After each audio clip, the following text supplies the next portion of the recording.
Happy Election Day, Rams, and welcome back to another week of CTV Sports. I'm Mike Walsh. And I'm Ella Fredrikson, and here are your top stories for the week.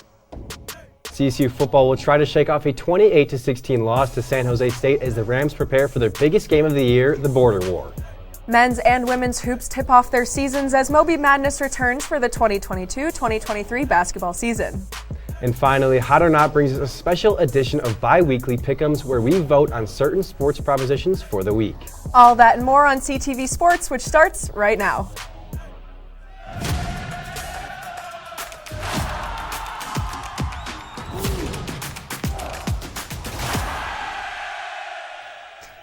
We begin with some breaking news. After 26 years at the helm, the winningest coach in Colorado State history, volleyball's Tom Hilbert, announced his retirement yesterday. Among active collegiate coaches, Hilbert ranks 5th all-time in career victories with 811. Those include 23 Mountain West regular season titles and a slew of 23 consecutive NCAA tournament berths. In an inspiring video shared on social media, Hilbert reflected on what the stalwart experience has meant to him.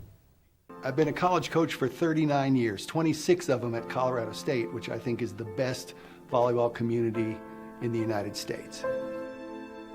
I have so many people to thank for this, our fan base, administrators, the university. Most of all, I want to thank the players who are the real impetus for the success of Ram Volleyball. Thank you for all you were willing to give and for trusting me with your collegiate experience. And words cannot express how much Hilbert has meant to not only our volleyball program, but CSU athletics in the Fort Collins community overall. We sincerely thank Hilbert for the culture he has built in his nearly 3-decade tenure here, and we wish him the best.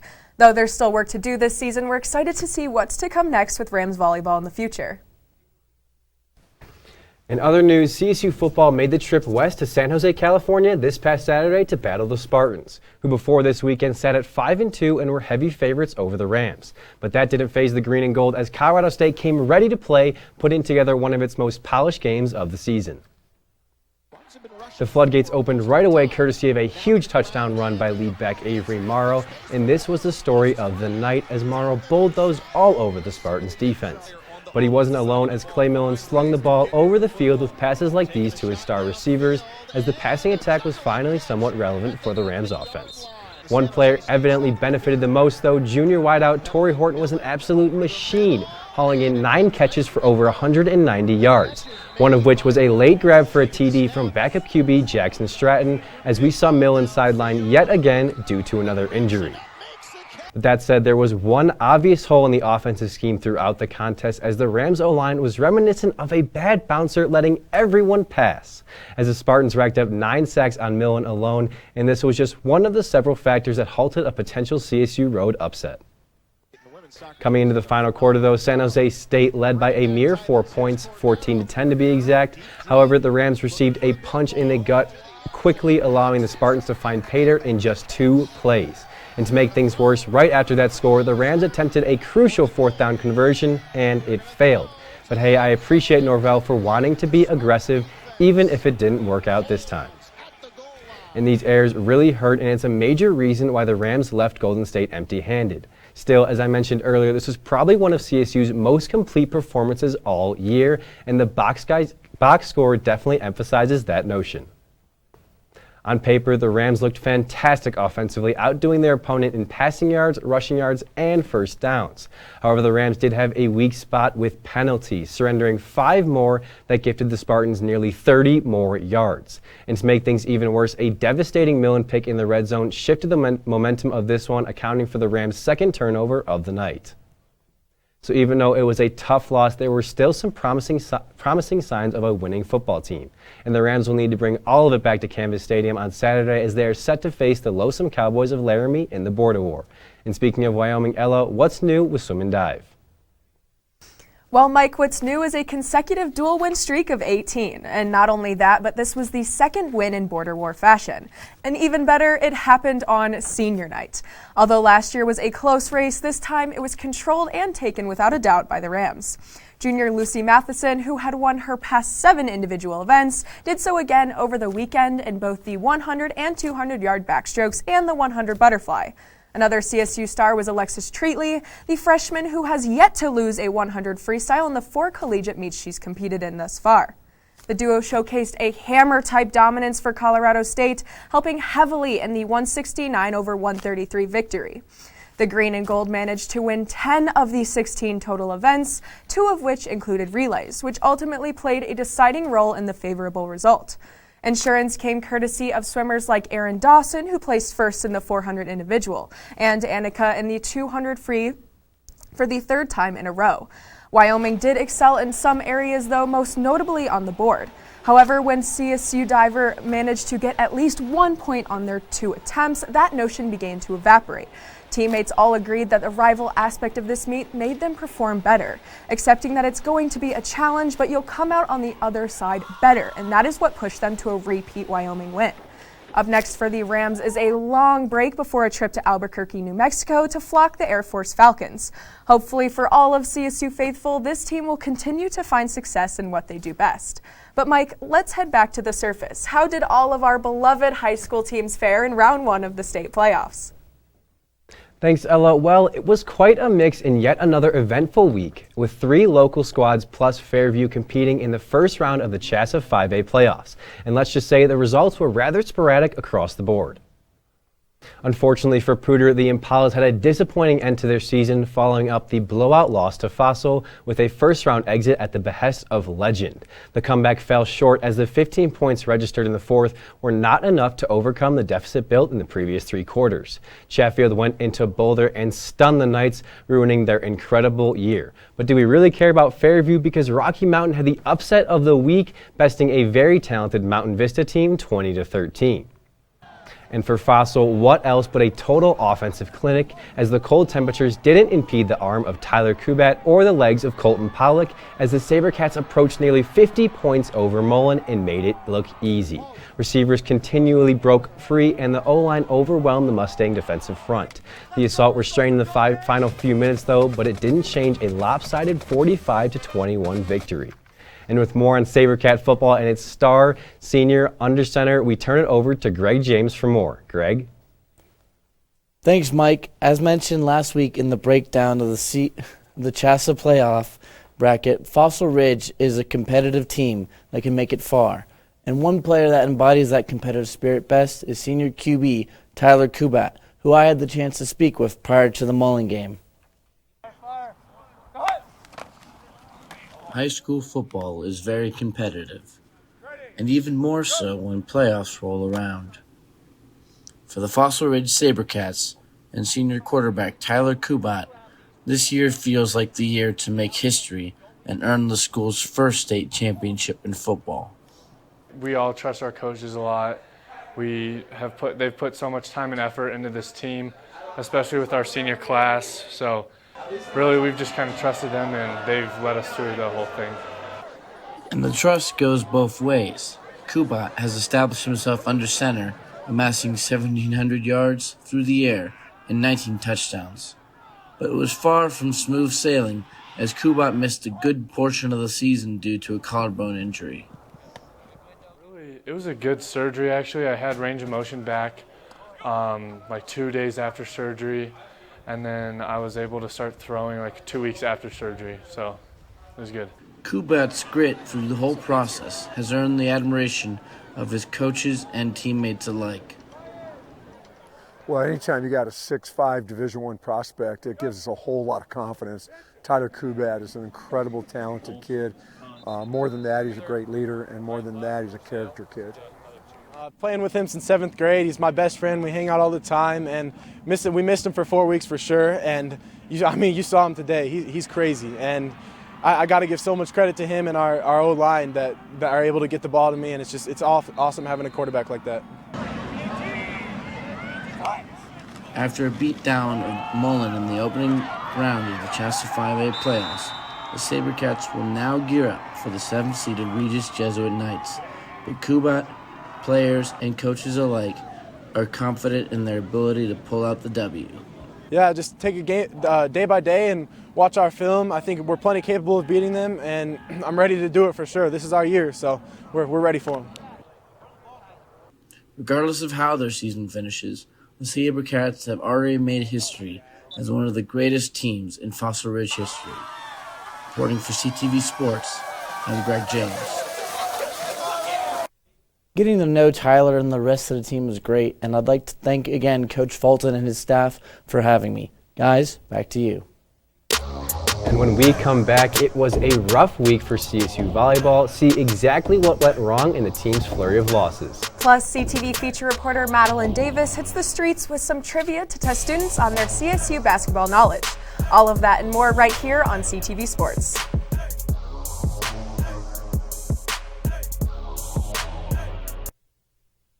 When you look at the number of disasters in the U.S., chances are every area will deal with some kind of emergency in the next decade.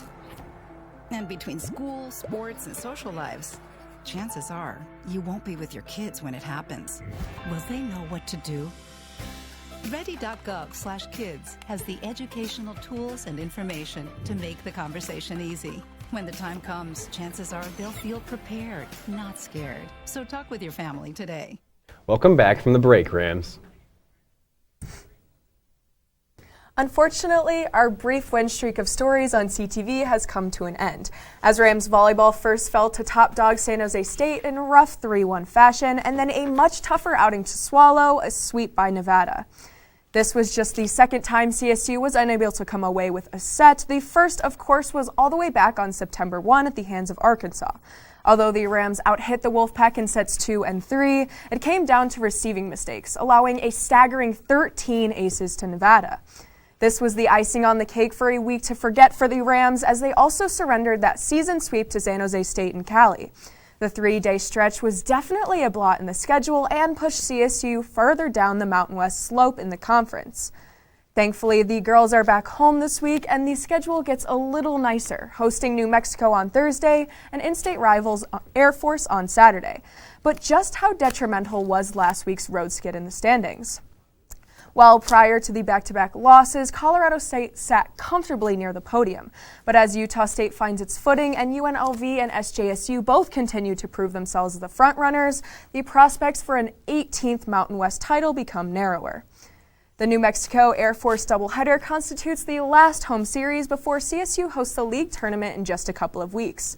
So some much-needed bounce-back has to occur before tourney action commences.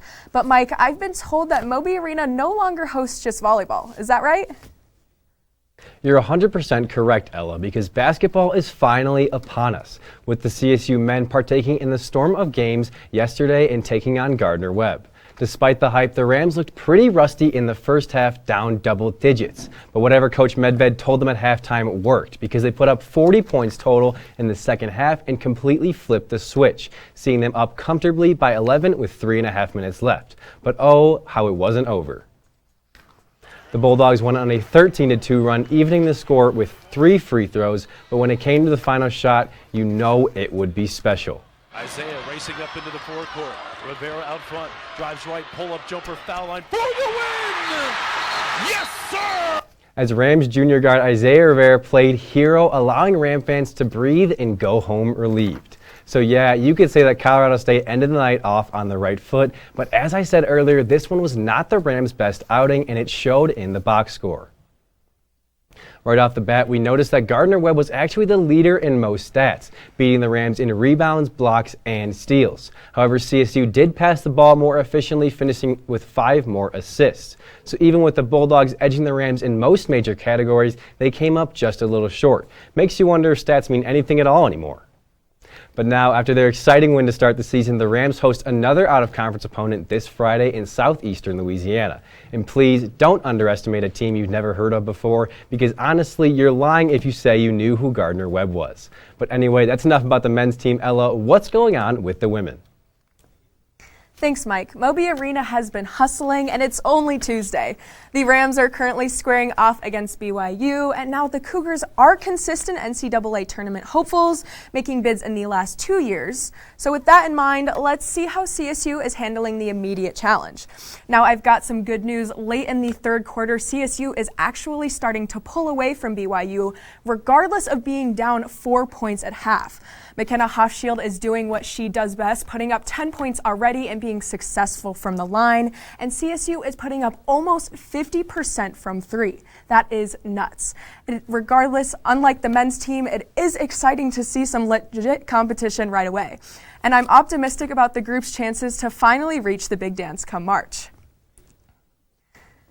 What do you think about basketball this year so far? I'm so excited that basketball season is back. I mean, I don't think it's going to be how it was last year with the whole March Madness thing going on, but I know we're going to have some good competition. Yeah, I don't think we have quite the team to make the tournament again, but we definitely have a good team that's going to provide a lot of entertaining games at Moby. Absolutely, and I know the students here love that basketball team, and they show up and they bring the energy, and Moby is just such a fun environment. And it's both. It's men's and women's. We really support both. Exactly. And while we could talk about CSU basketball all night long, we wanted to hear what students knew going into the season. And that's exactly what our very own Madeline Davis went out to discover. Madeline, take it away. Thanks, guys. Yesterday, I went out to the plaza and asked some of my fellow Rams some CSU basketball trivia. Let's see just how much our student body knows. It is officially college basketball season, and I'm out here on the plaza to interview some fellow Rams and see how much they know about CSU basketball history. Which former SNL comedian had a partial basketball career here at CSU? Oh gosh. Will Ferrell. Pete Davidson, is that even right? Probably not. Is he on a talk show currently? It's a woman. Oh, I'm out. I pass. Can I pass? Leslie Jones. Oh, dang. No way. Okay. Oh, duh, yeah, Leslie Jones. I knew that. Dang it. What are the names of both the men's and the women's head coaches here at CSU? I have no idea. Nico Medved and Tom Albert. Okay, Nico Medved. And I know his name's Wilson. Is that his last name? No! Ryan Williams. I was close. What former CSU Ram is currently a forward for the Memphis Grizzlies? That is David Roddy. David Roddy. Oh, is this D. Roddy? David Roddy. Cam the Ram. No, David Roddy. Oh, Roddy? Oh, Roddy. Oh. Well, needless to say, I think most of our student body should brush up on their CSU basketball knowledge. Back to you guys. And with that, Rams, we'll take another break. But don't go anywhere just yet. Hot or Not gets reinstated for a unique edition of Pick'ems. So stick around because you certainly won't want to miss it. Living with someone you don't know on the other side of the wall is hard, especially if you don't know how to be a good roommate. The first thing that you'll want to do to be a good roommate is make sure that you always stay quiet.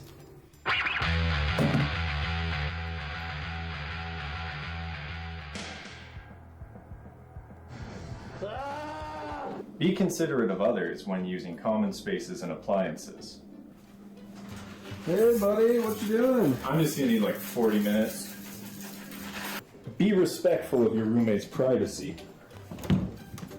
Ugh, my bad. Finally, make sure that you clean up after yourself. Oh, fresh toothbrush.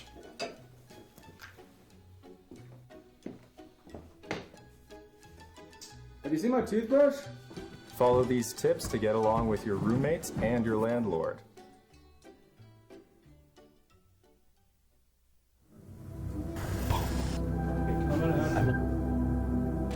Three, 2, 1. Welcome back from the break, Rams. It's another Hot or Not Pick'em week, and 4 rounds in, let's see how the standings are currently holding. As you can see, we got Mr. Mike Walsh at 11-3 out here killing it.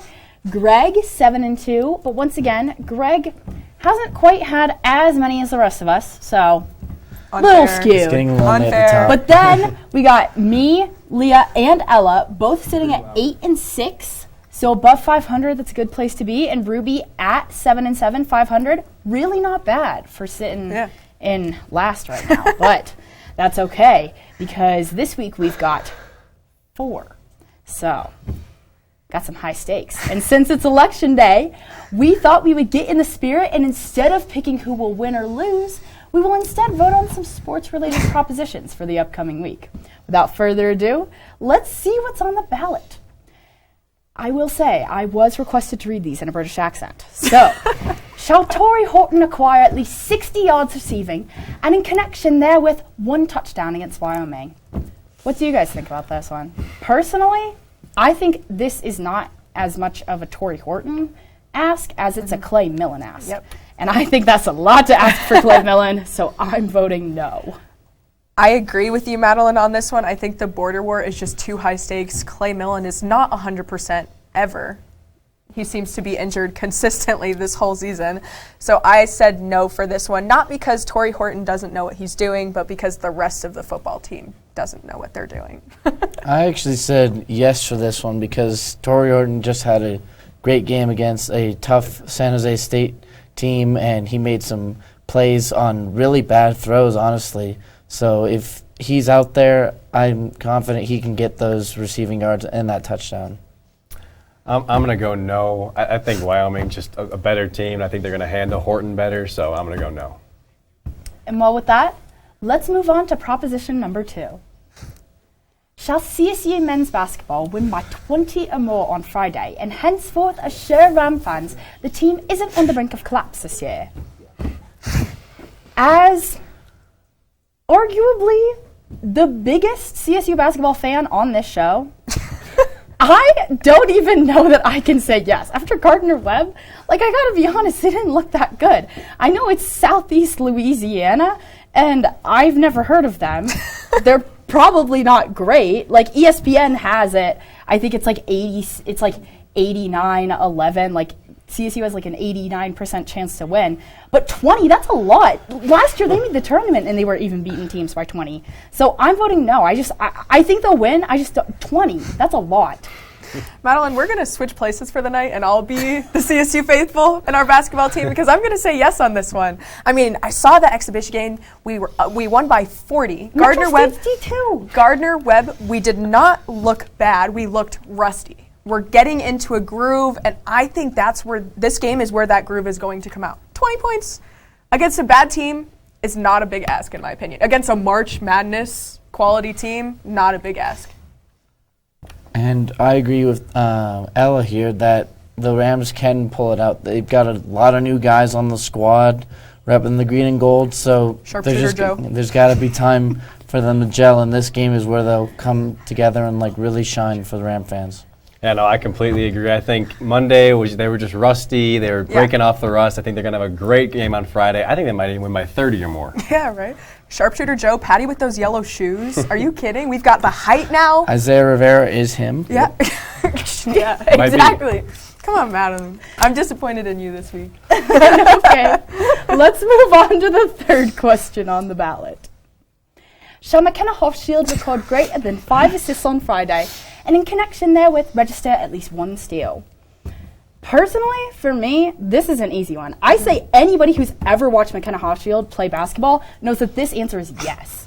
I feel like five or more assists for a point guard, that's not that much. And also steals, that's where CSU thrives in women's basketball. This is an easy one, yes. I absolutely agree. I feel like that's asking Sarah Pritchard to get more than 20 assists. Yeah, you just exactly. You just know it's going to happen, especially with how good McKenna Hofschild is at that point. I have so much faith in her to get 5 assists and a steal. She's little, but she knows how to move, and she gets that ball whether they want it or not. And I wanted to spice things up, and so I actually said no for this one.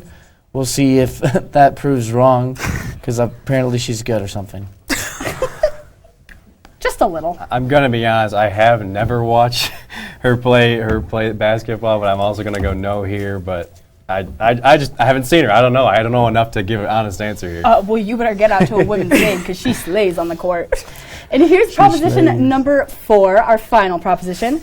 Shall San Diego State officially join the Pac-12 by the end of this week and henceforth leave the Mountain West Conference forever?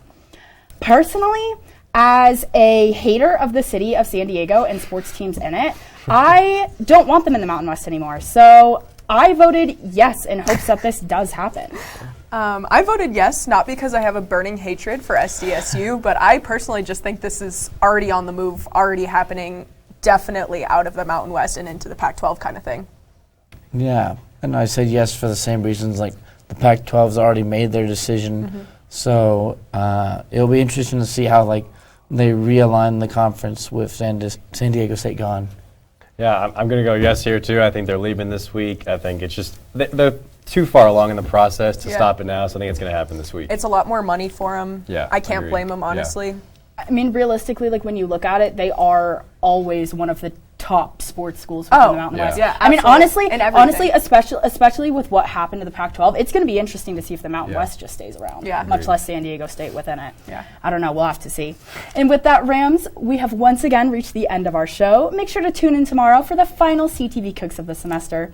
Thanks again for tuning in, and as always, we hope you have a great rest of your night.